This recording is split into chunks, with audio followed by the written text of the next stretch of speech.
Hey, what's up, everybody? This is Drew, and I want to officially welcome you to episode 42 of the Learn How to See Better podcast. And I can't wait to get started today because we are going to have a little bit of fun in this episode. One of the things I want to do is kind of lay out a little bit of a framework, so to speak, a way of looking at things, particular to seeing our entire lives ahead of us, regardless of what's behind us. Pretty catchy, right? But first, I want to talk about one of the things that I think kind of gets us twisted because I had this funny little interesting moment that happened recently in a course of casual conversation.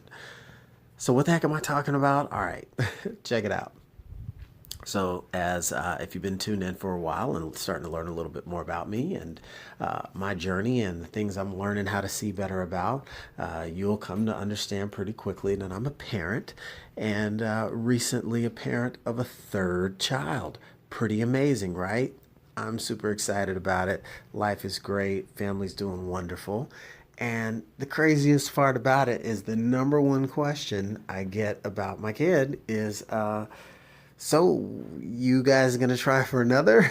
It's like, whoa, kid's like 2 weeks old, 1 week old, 3 weeks old, weeks old, right?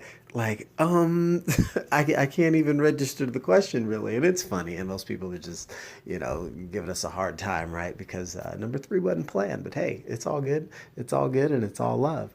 But the funny thing about it was we've both been asked that question like a lot, a lot, enough to the point where recent's like, damn, what is three not good enough, or is it because three boys we gotta shoot for the girl, or we just trying to race for a new record? I'm not sure what the driver is, but all innocent fun and games, right? But it got me to thinking. It was like, well, when I was, we had two, they were asking for, well, are you going to have three? And when you had one, or, you're going to have two. And no sooner than we got married, it was like people would be asking, so you guys going to have kids? And I'm thinking, we're not even on the honeymoon yet. Like, wow, that was really fast.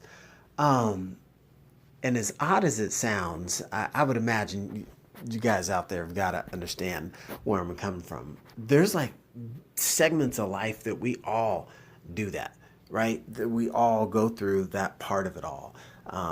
Through different, almost you could call them little life funnels. Oh, that's great! You're graduating high school. Congratulations! Where are you going to college?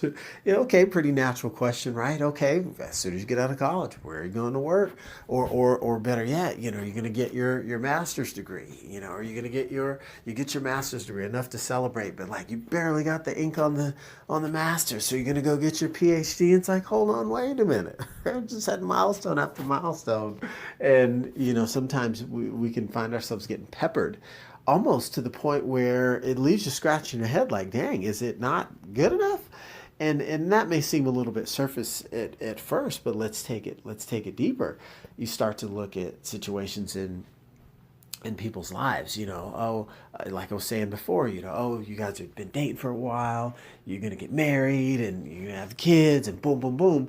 But look at it from the flip side. I've seen other situations, unfortunately, where it's like, oh, okay, you guys are having a little bit of struggle, oh, okay, so are you going to get a divorce, and then, oh, so are you going to get remarried? And, oh, are you going to, or if people choose to stick it out. Oh, you're going to stick with them. Why don't you, should have done this, should have done that. And it's like, my goodness, there can be a lot of instances where if we allow ourselves to have our decisions validated or our course or journey like verified by just the people we talk to, and this is independent of whether it's, most people, 80% of them, they mean well. So these questions aren't like people are attacking you, but at the same time, there's almost this society like external, type of questioning of, really, are you good enough? is what you're doing good enough? It's almost like planting these little seeds of doubt. Well, aren't you gonna have another kid, or you gonna have another kid after that, or are you guys gonna, is these people gonna split up? Are you gonna go on that job interview? Aren't you gonna stay with that job? A lot of times we get second guessed, and I think many people, I would have to say, get discouraged by that, and struggle to find peace in their own realm internally. Because if any of you know what I'm talking about, I think it's safe to say that we've been there, seen it, done it, lived it firsthand, or heard about it. And it's that constant questioning that can mean well in conversation, but then, sometimes you peel the layers of the onion back and you realize, okay, in a lot of instances, it's like you're being questioned whether or not the decision you're making is good enough. And so we want to be careful of that, especially when we are super focused on trying to get to a specific destination from a goal setting standpoint. Because if we allow that to take place and really dominate or override our confidence metric for what we're trying to do, then you set yourself up to be gently nudged off course. Well, maybe I don't want to go for that goal. Are you sure you want to, are you sure you're going to try that next goal? Don't you have enough accolades already? Like, oh yeah, maybe I shouldn't. These are the types of things, these little mild suggestions that immediately get put out when, you're able to take your own life by the reins and really start to live with definiteness. I think it's the cure for that.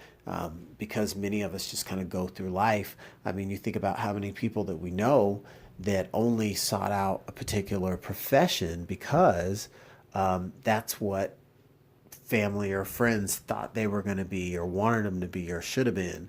Grandpappy went to this school, so daddy went to this school, so Junior's going to this school. So Junior doesn't have a choice but to go do this just like everybody else did. And that may be great for Junior, don't get me wrong.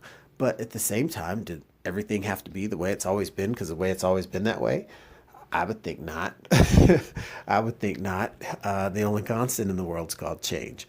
So we've got to be able to learn to grow and change with the times. So living with definiteness and have quality vision and clarity about where you want to go in your world is really going to be like one of your superpowers. And this is kind of an introduction to what I want to talk about probably in a future episode, because we're going to need to break this down when we start to look at ways that you can take wherever you are in your current existence and start to architect or create a design custom to you for your own world, like an architectural blueprint for how you are going to create the life that you want to have, and start to live snippets and tastes and samples of it now on the way to encompassing it in its full expanded state. Yeah, that's going to take some time to lay that down and lay that out for you guys. So I ask for your patience as we walk down this path. And I'm excited. I think it's going to be good for people if you're listening and tuning in and paying attention, because some of the things that I've been exposed to, that I'm attempting to essentially retrain or reshare or reteach, are some of the things that I had to struggle with to learn, because we're used to allowing the outside noise to kind of adjust our frequency. Our frequency gets adjusted by the sounds around us, and that's not the way that life's meant to be lived. You're not supposed to be living in a room driven by somebody else's thermostat preferences. You got to be the one to set that tone and live accordingly. So a little bit of a teaser here, but the idea is I wanted to give you that gist of how living with definiteness can serve you, especially once you tie it together with a powerful vision and you give yourself the right track to run on. And that is how you really start to get some traction in your world and really move forward towards wherever you're trying to go. So that's where I want to take everybody on these next few episodes, just give us a little more directive and help us level up to where I want to take this thing and start to accelerate the learning that we're all getting here. So in the meantime, stay focused on what you're doing. Don't let outside influence with regard to indecisiveness and questioning what your objectives are to throw you off course. If you know what you're doing, know it and be tuned into that channel and make up your mind and stick with it, right? So now that you know what you need to be ready for in these upcoming episodes, be sure to get prepped and get your mind right, because we are ready to pick up the pace. Looking forward to seeing you on the next episode. Thanks. The podcast you just heard was made using Anchor. Ever thought about making your own podcast? Anchor makes it really easy for anyone to get started. It's a one-stop shop for recording, hosting, and distributing podcasts. Best of all, it's 100% free. Sign up now at anchor.fm/new. That's anchor.fm/new to get started.